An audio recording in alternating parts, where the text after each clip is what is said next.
नमस्कार साथियों, स्वागत है आप सभी का आपके YouTube channel doctor AP education पर। मित्रों, हम सभी अपने इस YouTube चैनल के माध्यम से पूर्व की परीक्षाओं में पूछे गए कुछ महत्वपूर्ण प्रश्नों को हल कर रहे हैं। इसी श्रृंखला में आज हम फिर से कुछ महत्वपूर्ण प्रश्नों को देखेंगे और अपनी तैयारी को एक मजबूत आधार प्रदान करेंगे।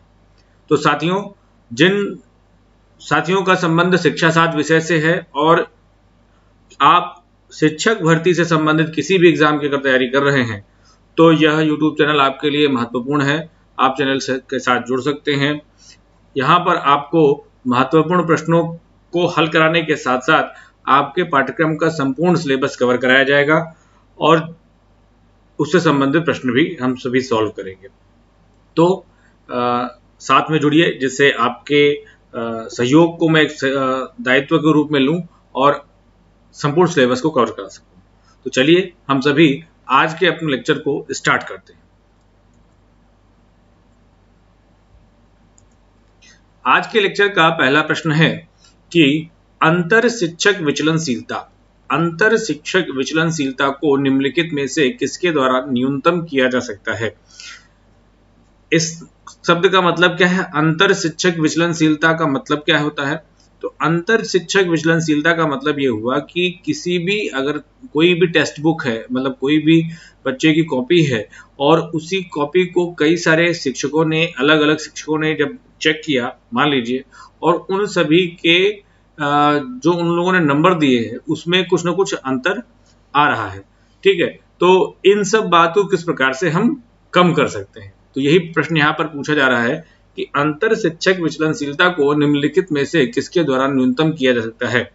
तो ग्रेडिंग के द्वारा हाँ किया जा सकता है, केंद्रीय मूल्यांकन, अच्छा, साथी मूल्यांकन, या प्राप्तांकों की स्केलिंग के द्वारा। तो इस प्रश्न का जो उत्तर माना गया है वो माना गया है प्राप्तांकों की स्केलिंग के द्वारा अंतर शिक्षक विचलनशीलता को न्यूनतम करने का प्रयास किया जा सकता है।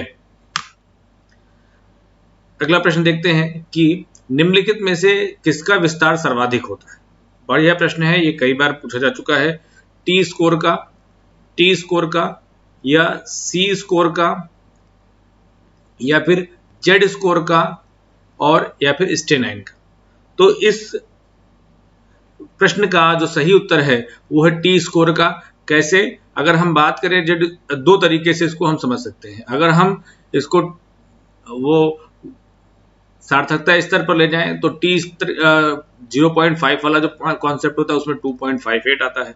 अगर इसको हम इस तरीके से लें कि एनपीसी पर इसको जब हम लेते हैं तो यहाँ पर जो हमें मान प्राप्त होता है उसको अगर हम जेड स्कोर की तरह देखते हैं तो यहाँ पर हमें +1 और +2 और +3 के रूप में मिलता है, जबकि टी स्कोर में इस पॉइंट को हम 50 मानकर चलते हैं, 50 मानकर चलते हैं और 10 की विचलनशीलता हमारी आगे बढ़ती चली जाती है। तो 60, 70 और 80 तक हम इधर जाते हैं। इसीलिए हम इन सब में कह सकते हैं कि इन सब में सबसे ज्यादा विस्तार किसका होता है, तो टी स्कोर का होता है। अगला प्रश्न कह रहा है कि दो न्यादर्श वितरण समान होंगे। किन परिस्थितियों में दो न्यादर्श वितरण मतलब सैंपलिंग डिस्ट्रीब्यूशन जो है वो समान होगा? कब होगा? जब मध्यमान और मध्यांक, ठीक है, जब मध्यमान और मध्यांक समान होंगे, जब मध्यांक और मानक विचलन समान होगा, जब मध्यमान और मानक विचलन समान होगा, तो या फिर जब मध्यमान, मानक विचलन और स्क्यूनेस तीनों समान होंगे, तो हमारा जो न्यादर्श वितरण है, ठीक है। जब दो सैंपलिंग डिस्ट्रीब्यूशन है, दो सैंपलिंग डिस्ट्रीब्यूशन अगर हमारे पास दी गई हैं तो उनमें किन परिस्थितियों में दोनों लगभग एक जैसे हो सकते हैं? तो जब उनका मध्यमान, मानक विचलन और उनका जो स्क्यूनेस है दोनों अगर समान है तो उन स्थितियों में हम दोनों न्यादर्श को क्या कहेंगे? सदृश यानी एक जैसे सैंपलिंग डिस्ट्रीब्यूशन का नाम देंगे। अगला प्रश्न पूछा गया है कि निम्नलिखित में से किसके सर्वाधिक व्यक्तिनिष्ठ परिणाम प्राप्त होते हैं?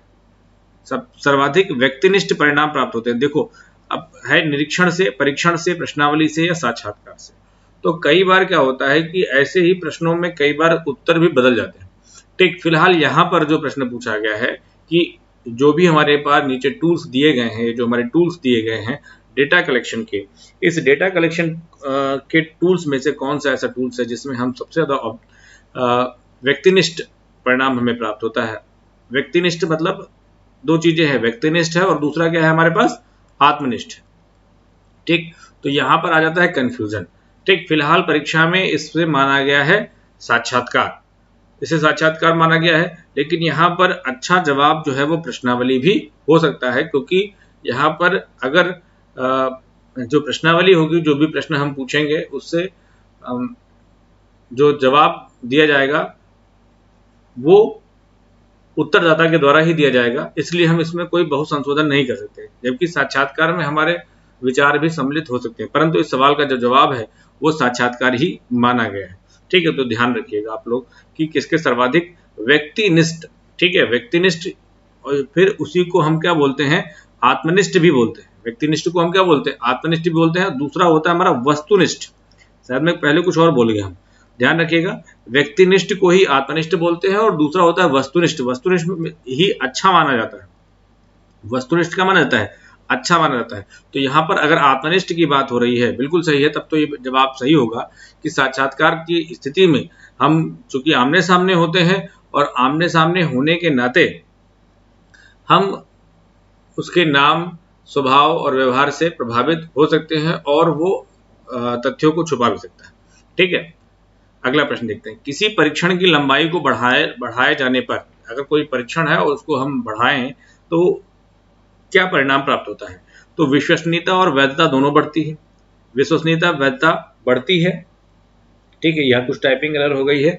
और विश्वसनीयता घटती है और वैधता बढ़ती है। विश्वसनीयता और वैधता दोनों बढ़ते हैं।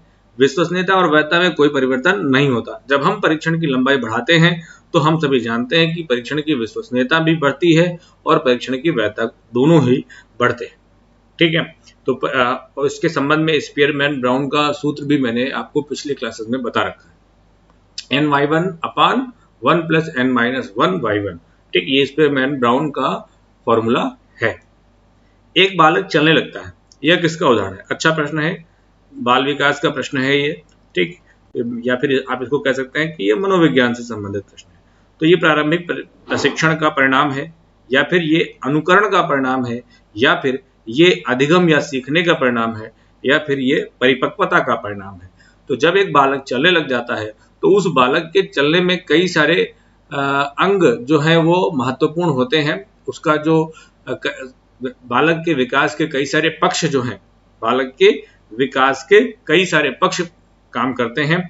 ठीक है, इसीलिए इस प्रश्न का जवाब क्या होगा, परिपक्वता होगा। और बालक चलने लगता है या फिर लिखने लग जाता है, तो ये सब उसके किस चीज के उदाहरण है, तो ये सब उसके क्रियात्मक विकास के उदाहरण है। किस चीज के उदाहरण है, क्रियात्मक विकास के उदाहरण है। क्रियात्मक विकास में क्या होता है, क्रियात्मक विकास के अंतर्गत हम क्या करते हैं कि बालक का मांसपेशीय और जो मजबूती जो उसके अंदर आती है, तंत्रिका तंत्र की जो मजबूती उसके अंदर आती है, उसी मांसपेशीय और तंत्रिका तंत्र के जो समन्वय है, उनसे जो बालक का विकास होता है वो क्रियात्मक विकास की श्रेणी के अंतर्गत रखा जाता है।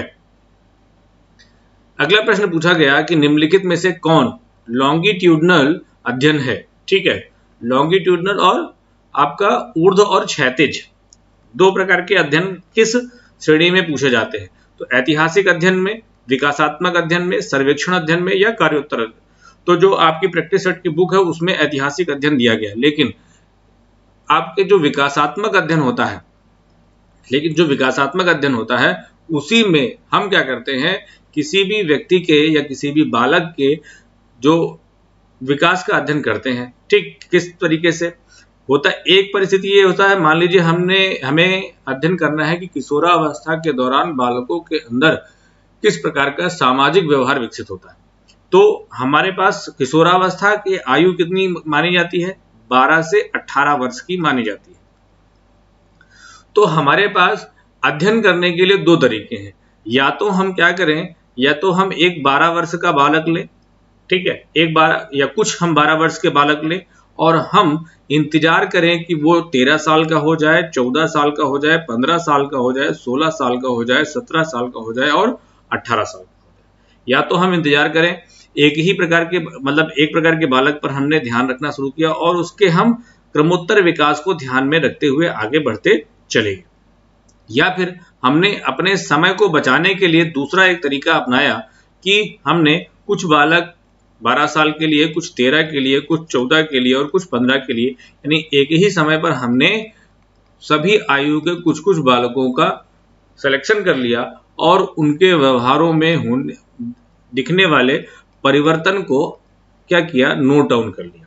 तो इस तरीके का जो अध्ययन है वो किस श्रेणी में होता है, विकासात्मक अध्ययन में होता है। इसी को हम ऊर्ध्व या क्षैतिज,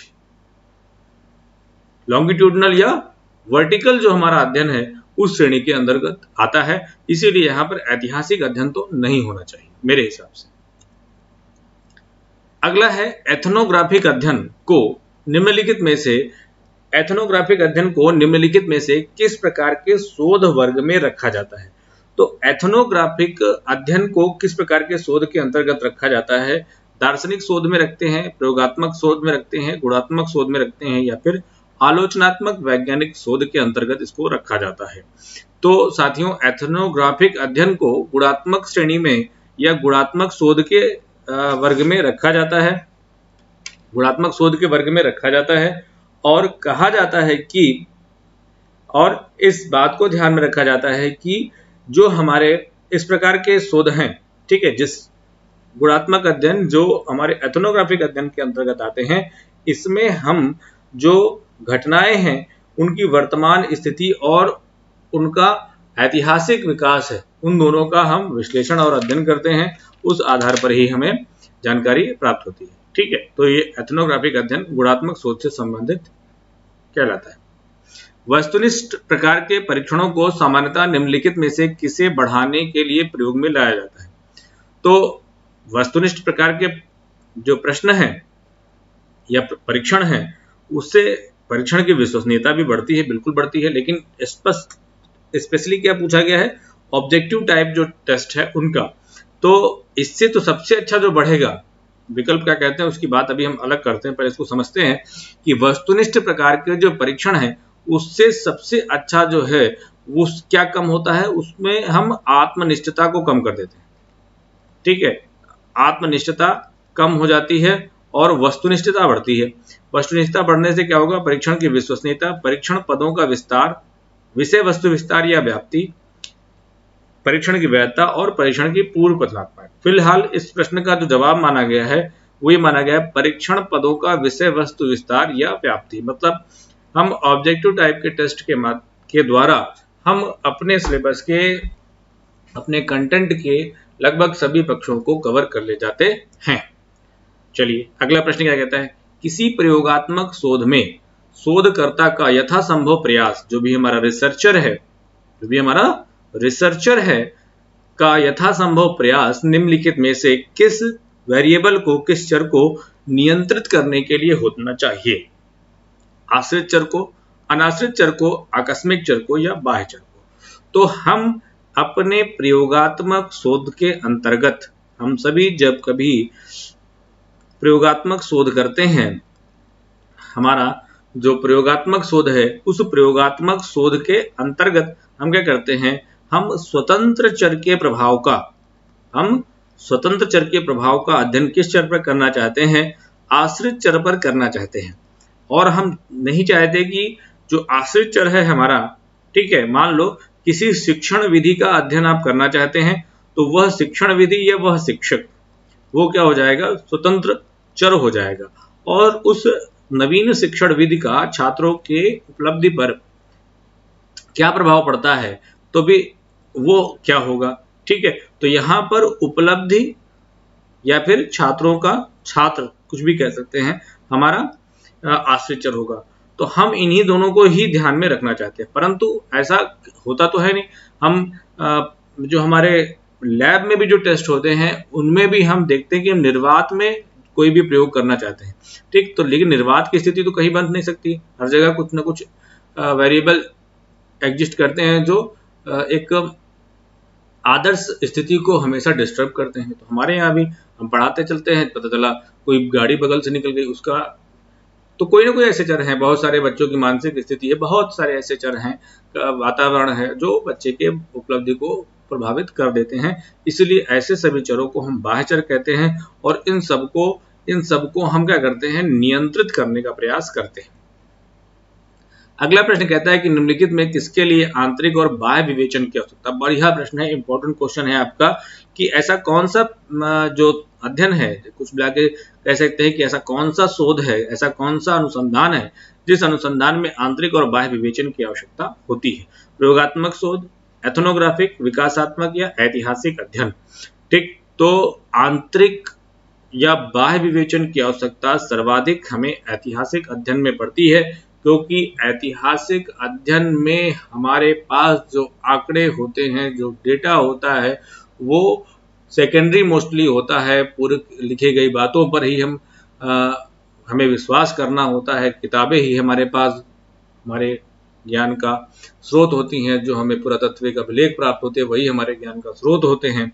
तो उन सब की सत्यता की जांच करना, उनका हमें आंतरिक और बाह्य आलोचना, आप सबने ऐतिहासिक अनुसंधान जब मैंने पढ़ाया तो पढ़ा था, उन सब का अध्ययन करना सबसे महत्वपूर्ण बात होती है ऐतिहासिक अनुसंधानों में।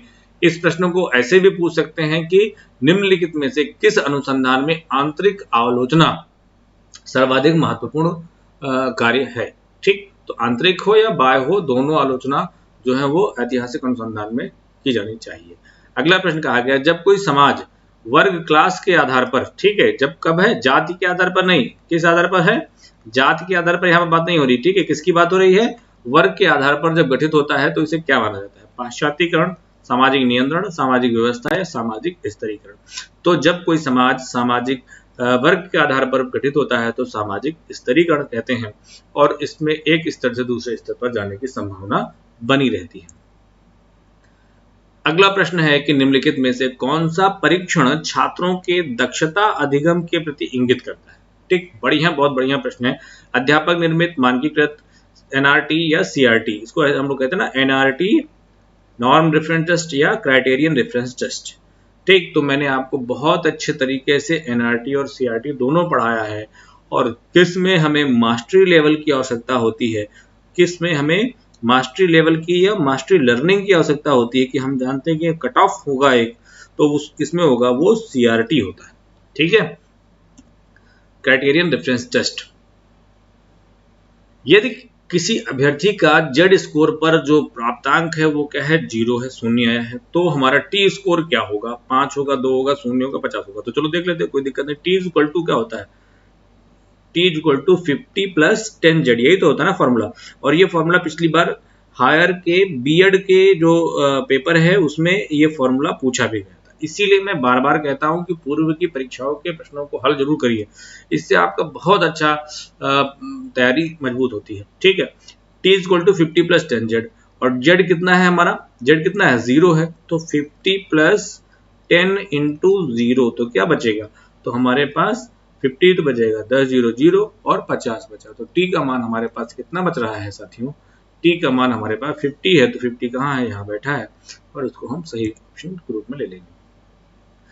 अगला कोटेशन है, शिक्षा द्वारा व्यक्ति की उन सभी योग्यताओं का विकास होता है जो उसे अपने वातावरण पर नियंत्रण करने और अपनी संभावनाओं को पूरा करने की क्षमताओं को विकसित करने में सहायता करता है। अपनी संभावनाओं को पूरा करने की क्षमताओं को विकसित करने में सहायता देता है। बहुत बढ़िया डेफिनेशन है एजुकेशन की।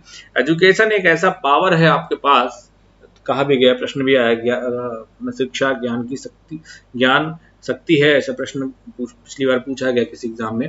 ठीक है, तो एजुकेशन एक ऐसी पावर है जिसके सहायता से जब तक आप अपने आप को हीन दीन मान रहे हैं तब तक तो मानिए कि आप किसी पीछे पीछे घूम रहे हैं कि भैया नौकरी दे दो, नौकरी दे दो। ठीक, जिस दिन आपने अपनी एबिलिटी पर जरा सा भी ध्यान दिया, उस दिन आपको किसी से कुछ भी मांगने की आवश्यकता नहीं पड़ेगी। whatever you deserve you will find it। तो थोड़ा सा बड़ी अच्छी परिभाषा है कि अपने वातावरण पर नियंत्रण करने और अपनी संभावनाओं को पूरा करने की जो क्षमताएं हैं उन सभी को विकसित करने में सहायता करती है। ये शिक्षा की परिभाषा है, किसने दी है, कांट ने दी है, रास ने दी है, टैगोर ने दी है, या जॉन डेवी ने दी है। तो ये परिभाषा जॉन डेवी की मानी जाती है। अगला प्रश्न है, बढ़िया है, कि हमें अपने बच्चों के लिए जीवित रहना चाहिए। तो हमें अपने बच्चों के लिए जीवित रहना चाहिए, फ्रोबेल ने कहा, जॉन डेवी ने कहा, कांट ने कहा या रस्क ने कहा। तो इस परिभाषा को क्या माना गया है कि फ्रोबेल ने कहा है कि हमें अपने बच्चों के लिए जीवित रहना चाहिए। बड़ी अच्छी परिभाषा। बुद्धि सीखने की योग्यता है। बुद्धि की कई सारी परिभाषाएं हैं। जब मैंने आपको इंटेलिजेंस पढ़ाया था उस समय मैंने आपको परिभाषाओं को याद करने के कुछ तरीके बताए थे। उसी समय ये भी परिभाषा मैंने आपको पढ़ाई थी कि बुद्धि सीखने की योग्यता है। अगर आपसे पूछा जाए और आप भूल जाइए कि कौन किसने दी है, तो चलो देखते हैं बकिंघम और बिने, टर्मन और स्पीयरमैन। मैं बार बार कह रहा हूं कि ऑनलाइन हम लोग लाइव क्लास अरेंज करने के मूड में हैं। अगर आपकी इच्छा है कि लाइव क्लास स्टार्ट की जाए तो एक अच्छा समय बताइए। कुछ लोगों के कमेंट आए, कुछ लोगों के मैसेज आए, तो अगर आप पूरी तरीके से तैयार है और लाइव क्लास के माध्यम से पढ़ना चाहते हैं तो वहां पर इंटरेक्शन और एक अच्छा हो सकता है, इसलिए एक अच्छा समय बताइए जिससे वो स्टार्ट किया जा सके। तो बुद्धि सीखने की योग्यता है, ये किसकी परिभाषा है? बकिंघम की है। योग्यता किसमें होगा? वही किंग बन पाएगा। मैंने आपको बताया था ना कि जिसके अंदर योग्यता होगी वही किंग बनेगा। तो बकिंघम। एक और बताया था, बुद्धि अमूर्त चिंतन की अवस्था है, अमूर्त चिंतन की योग्यता है ना। बताया था एक, बुद्धि अमूर्त चिंतन की योग्यता है। तो अमूर्त माने क्या होता है? जो चीज सामने नहीं हो, और जब सामने नहीं होगा तो क्या होगा? मन जो है वो टर जाएगा, हट जाएगा, तो वो हो जाएगा टर्मन। ठीक, ये दो परिभाषाएं बहुत ज्यादा पूछी जाती है। फिलहाल परिभाषा पूछी गई है बुद्धि सीखने की योग्यता है, वह किसकी परिभाषा है? तो वह बकिंघम की परिभाषा है। चलिए एक और कोटेशन आ गया। संप्रेषण विचार विनिमय के मूड में विचारों तथा संभावनाओं के आदान प्रदान करना है। किसने कहा? मोस्ट इंपॉर्टेंट डेफिनेशन, पिछली बार हायर के एग्जाम में ये पूछी गई। ठीक है, फिलहाल ये जो प्रश्न है वो डाइट 2014 में भी पूछा गया। कहाँ कहाँ पूछा गया? देखो परिभाषा, ये पूछा गया किसमें? डाइट 2014 का एग्जाम हुआ, उसमें पूछा गया। हायर एजुकेशन का जो बीएड का पिछली बार का पेपर हुआ है, विज्ञापन 50, उसमें ये परिभाषा पूछी गई। ठीक है, तो आप देखिए जो चीज इंपॉर्टेंट है, जो क्वेश्चन इंपॉर्टेंट है, वो हर जगह इंपॉर्टेंट है। जिस पार्ट से हम, जिस यूनिट से जो भी कुछ पढ़ रहे हैं, उस यूनिट से जो इंपॉर्टेंट है वो हर जगह इंपॉर्टेंट है। ये परिभाषा किसकी है? Edgar Dale, Anderson, Carter, Derrick. तो हमारी ये परिभाषा किसकी है? डेल महोदय की है। अनुभव का त्रिकोण है ना, ये किसने दिया था? एडगर डेल का। और डेल से पिछली बार शायद 2 क्वेश्चन हायर एजुकेशन बीएड में पूछे गए थे। मुस्लिम काल में शिक्षा का प्रारंभ बिस्मिल्लाह खानी रस्म के साथ किया जाता था, जिसके लिए आयु कितनी होती है? जिसके लिए आयु होती है 4 वर्ष 4 माह और 4 दिन। ठीक, 4 वर्ष 4 माह 4 दिन। ये लगाइए ऑप्शन, आगे बढ़िए। जो जहां पर समय देने की आवश्यकता है वहीं पर दिया जाएगा। फ्रायड का नाम निम्नलिखित में से किसके द्वारा साथ जुड़ा हुआ है? पिछली बार पीजीटी के एग्जाम में क्वेश्चन पूछा गया। बाल विकास के साथ, मनोविश्लेषण के साथ, बुद्धि के साथ या अधिगम के साथ। ठीक है, तो ये मनोविश्लेषण के साथ। प्रश्न उल्टा पूछा गया था कि मनोविश्लेषण का संबंध निम्नलिखित में से किससे है? ठीक है, तो ध्यान रखा करिए। किस प्रकार के शब्द बालक सबसे पहले बोलना प्रारंभ करेगा? तो क्रिया बोलता है सबसे पहले, कि विश्लेषण बोलता है, संज्ञा बोलता है, क्रिया विश्लेषण बोलता है। अब सबका अलग अलग बालक है, बहुत होशियार हो चुके हैं वो, अब कुछ भी बोलते हैं। ठीक, फिलहाल ये माना जाता है कि बालक सबसे पहले संज्ञा शब्द बोलना शुरू करते हैं। माँ कहते हैं, पापा कहते हैं, तो हम लोग तो शायद सब संज्ञा ही हैं, क्रिया तो है नहीं। ठीक, अरे मतलब जो ये शब्द हैं। बच्चे सामाजिक खेलों में भाग लेने लगते हैं। बच्चे कब सामाजिक खेलों में भाग लेने लगते हैं? 5वें वर्ष और आगे की आयु में, 7वें वर्ष से आगे की आयु में, तीसरे वर्ष या आगे की आयु में, या दूसरे वर्ष या आगे की आयु में। तो फिलहाल यहाँ पर मान लिया गया है कि कब भाग लेना प्रारंभ कर देते हैं। तो बच्चे 3 वर्ष के बाद की आयु के पश्चात सामाजिक खेलों में भाग लेना प्रारंभ कर देते हैं। ये प्रश्न भी पिछली बार पूछा गया कई एग्जाम में। सृजनशीलता का तात्पर्य है अमूर्त चिंतन से, अनुबंधन से, अपसारी चिंतन से, अभिसारी चिंतन से। ठीक है, तो सृजनशीलता का संबंध किससे है? अपसारी चिंतन से है। अब केंद्र बल होता है ना, केंद्र से बाहर की ओर, इसे out of the box thinking भी कहते हैं।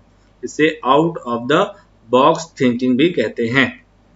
ठीक है, इसे out of the box thinking भी कहते हैं अपसारी चिंतन को। ठीक, मूल्यों के देखो कितना बढ़िया प्रश्न। ये जो प्रश्न है वो पिछली बार उसमें हायर में ये भी पूछा गया था, ये भी हायर में आया था। ठीक है, और ये वाला प्रश्न कब आया था? ये वाला आपका जब सुपर टेट का एग्जाम हुआ था उसमें भी आया था। इसीलिए मैं कह रहा हूँ कि आपका शिक्षा शास्त्र विषय से कहीं से भी संबंध है तो आपके लिए चैनल महत्वपूर्ण है। ये टेस्ट सीरीज जो मैं प्रीवियस क्वेश्चन पेपर सॉल्व करा रहा हूँ, ठीक, ये आपके लिए बहुत इंपॉर्टेंट है। ध्यान रखिए, समझिए, मूल्यों के आधार पर व्यक्तित्व का वर्गीकरण किसने प्रस्तुत किया? मुरे, रोसा, स्प्रेंगर और थॉर्नडाइक। तो मूल्यों के आधार पर व्यक्तित्व का वर्गीकरण स्प्रेंगर महोदय द्वारा प्रस्तुत किया गया। यदि आपने सुपरटेट का previous year question paper solve किया होगा तो ये प्रश्न आपको मिला होगा। फिलहाल ये प्रश्न डायट में भी पूछा गया है और ये पीजीटी के एग्जाम में पूछा गया है, ये हायर के एग्जाम में पूछा गया है, तो कई जगह पर ये प्रश्न पूछा जा चुका है। मोस्ट इंपॉर्टेंट डेफिनेशन क्वेश्चन है, इसीलिए मैं जो मोस्ट रिपीटेड क्वेश्चन है वो आपके सामने है यहाँ पर।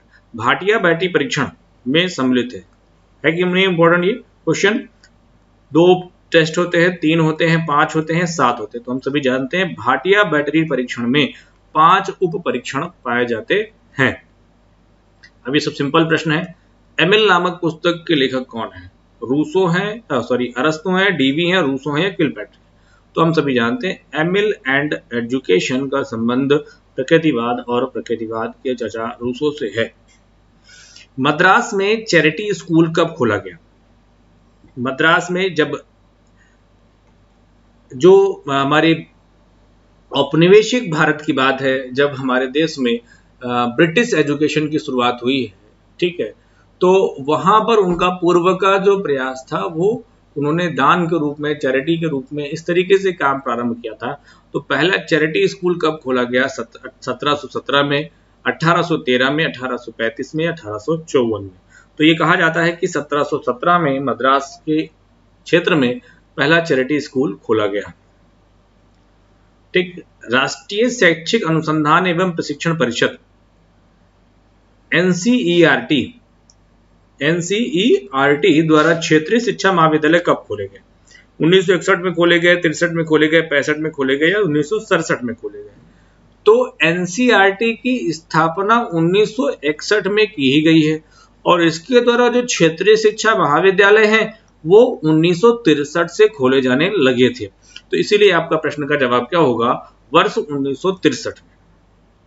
ठीक, ये आ गया एक प्रश्न अपना शिक्षण प्रतिमान से। इससे एक प्रश्न हमेशा पूछा जाता है, तो शिक्षण प्रतिमान के सारे मैंने आपको पढ़ा रखे हैं। तो इंक्वायरी ट्रेनिंग मॉडल है ना, इसको ही तो कहेंगे inquiry training model. Inquiry training model के प्रवर्तक कौन है? आसुबेल है, ब्लूम है, ग्लेसन है, रिचर्ड सचमैन। ठीक है, तो इंक्वायरी ट्रेनिंग मॉडल किसने दिया है? रिचर्ड सचमैन के द्वारा दिया गया। अगला प्रश्न है, सूक्ष्म शिक्षण तकनीक का विकास किस विश्वविद्यालय में हुआ? शिकागो में, फ्लोरिडा में, ऑक्सफोर्ड में, स्टैनफोर्ड विश्वविद्यालय में। हम सभी जानते हैं कि सूक्ष्म शिक्षण का विकास स्टैनफोर्ड विश्वविद्यालय में हुआ। और एक और बढ़िया प्रश्न बनता है स्टैनफोर्ड विश्वविद्यालय से कि विनय की बुद्धि परीक्षण का जो सर्वाधिक मतलब महत्वपूर्ण संशोधन किस विश्वविद्यालय में हुआ? वो भी स्टैनफोर्ड विश्वविद्यालय में किया गया था। अगला प्रश्न पूछा गया है कि भारत में उपग्रह अनुदेशनात्मक दूरदर्शन प्रयोग कार्यक्रम कब प्रारंभ किया गया? तो हम सभी जानते हैं, जिसे हम साइट के नाम से कहते हैं। तो ये जो कार्यक्रम है ये अगस्त 1900 कब शुरू हुआ? 1960 में, 1965 में, 1970 में या फिर 1975 में। तो ये प्रारंभ हुआ है आपका अगस्त 1975 से 30 जुलाई 1976 तक। यहाँ पर एक रिसर्च संगठन की स्थापना की गई जिसमें हम अनुदेशन टेलीविजन प्रोग्राम प्रसारित करते थे। ठीक है, तो साइट इंपॉर्टेंट है, याद रखिएगा कब कार्यक्रम प्रारंभ किया गया। तो अगला प्रश्न तो पूछा जा चुका 1975, तो कब से कब तक पूछ सकते हैं? तो आप ध्यान रखिएगा कब से कब तक है, अगस्त 1975 से 30 जुलाई, अगस्त 1975 से 30 जुलाई 1976 तक। ठीक है, अगस्त 1975 से 30 जुलाई 1976 तक। अगला प्रश्न है, मनोविज्ञान मानव व्यवहार का विज्ञान है, यह किसने कहा? जेम्स ड्रेवर ने कहा, कॉलसेनिक ने कहा, वुडवर्थ ने कहा, थॉर्नडाइक ने कहा। तो ये परिभाषा किसकी है? शायद कॉलसेनिक ने यह परिभाषा प्रस्तुत की है। सिंपल सा प्रश्न है अगला, निम्न में कौन सा शिक्षा के अभिकरणों के लिए सही अनुक्रम है? औपचारिक, अनौपचारिक, औपचारिकेतर, ये सब चलो बार बार इसको चाचा बोलेंगे तो जबान फंसेगी। सबसे पहले हमारा कौन सा है? औपचारिक है। ठीक है, सबसे पहला कौन सा है हमारा औपचारिक, दूसरा हमारा अनौपचारिक और तीसरा हमारा निरौपचारिक है या फिर जिसको हम औपचारिकेतर बोलते हैं। ठीक है, तो ये हमारा इस प्रश्न का जवाब हो गया। अगला प्रश्न कहता है कि निम्न में से कौन शिक्षा और दर्शन के मध्य संबंध को, शिक्षा क्रियात्मक पक्ष हो गई है ना, और दर्शन कैसा पक्ष हो गया, सैद्धांतिक पक्ष हो गया, इन दोनों के मध्य सही ढंग से व्यक्त करता है। तो शिक्षा लक्ष्य है, दर्शन साधन है, बिल्कुल नहीं। लक्ष्य तक पहुंचने के लिए शिक्षा साध्यता प्रदान करती है, जबकि दर्शन जो है वो लक्ष्य प्रदान करता है। ठीक बात है, शिक्षा और दर्शन दोनों स्वतंत्र अनुशासन है, शिक्षा दर्शन का आधार है, उल्टा है, दर्शन शिक्षा का आधार है। ठीक है, तो यहाँ पर ये वाला विकल्प जो है, लक्ष्य तक पहुंचने के लिए शिक्षा जो है वो साध्यता प्रदान करती है, जबकि दर्शन एक लक्ष्य निर्धारित करता है। यथार्थवाद को किस रूप में समझा जाता है, यथार्थवाद को किस रूप में समझा जाता है, तो ज्ञान प्राप्ति के लिए जो हमारी अंतः प्रज्ञा है कि विधि के परिष्करण के रूप में, ये बिल्कुल नहीं है, तो आदर्शवाद की बात है।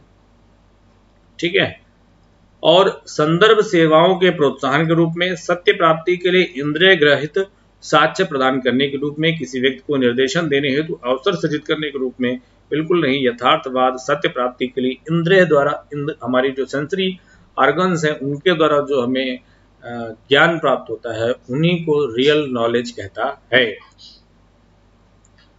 क्लासिकी अनुबंधन जिसे पैवलाव ने प्रस्तुत किया था में महत्वपूर्ण कारक कौन सा है, तो एक सहज उद्दीपक का दूसरे सहज उद्दीपक के साथ, एक सहज का दूसरे सहज के साथ नहीं, एक तटस्थ का दूसरे सहज के साथ, हाँ ये बात हो सकती है, एक तटस्थ का दूसरे तटस्थ से, या एक तटस्थ का सहज उनके नहीं, आपका ये विकल्प सही है, एक तटस्थ उद्दीपक का सहज उद्दीपक के साथ युग्मन। तो चलिए भाई, आज की स्लाइड का ये अंतिम प्रश्न है, और अभी तक अगर आपने चैनल को सब्सक्राइब नहीं किया तो बिना सब्सक्राइब किए बिल्कुल मत जाइएगा। ठीक है, और अपने वैल्यूएबल कमेंट्स को शेयर करिए, जिससे एक जो लाइव क्लास स्टार्ट करनी है वो कैसे स्टार्ट की जा सके, किस टाइम पर की जाए, उसके बारे में थोड़ा सा आप लोग सलाह दीजिए। सहचर्यात्मक चिंतन का किस प्रकार की बुद्धि से संबंध है, तो सहचर्यात्मक जो हमारा एसोसिएटिव लर्निंग है वो किससे संबंधित, शैक्षिक बुद्धि, संवेगात्मक बुद्धि, आध्यात्मिक बुद्धि या सामाजिक बुद्धि। तो सहचर्यात्मक चिंतन का संबंध हमारी संवेगात्मक बुद्धि से है, जिसके अंतर्गत हम दूसरे की भावनाओं या अपनी भावनाओं को समझ पाने की योग्यता विकसित करते हैं। तो आज के लेक्चर में हम लोगों ने ऐसे कुछ महत्वपूर्ण प्रश्नों को हल किया, आपने खुद देखा कि किस प्रकार से इम्पोर्टेंट है। अगली सीरीज में हम ऐसे ही महत्वपूर्ण प्रश्नों को लेकर आएंगे, ज़्यादा नहीं, 4 से 5 क्लास और टेस्ट सीरीज की होंगी। उसके बाद हम लोग अब कंटेंट पढ़ना प्रारंभ करेंगे। उसके बाद जब फिर से आप लोग प्रैक्टिस सेट सॉल्व स्टार्ट करने की बात कहेंगे, फिर देखा जाएगा। और अभी और जो लेक्चर हैं 4-5 लेक्चर के बाद हम लोग कंटेंट पढ़ना स्टार्ट कर देंगे। ठीक है, तब तक के लिए धन्यवाद। भारत माता की जय। चैनल को सब्सक्राइब करिए और अपने अध्ययन को मजबूती प्रदान करते रहिए।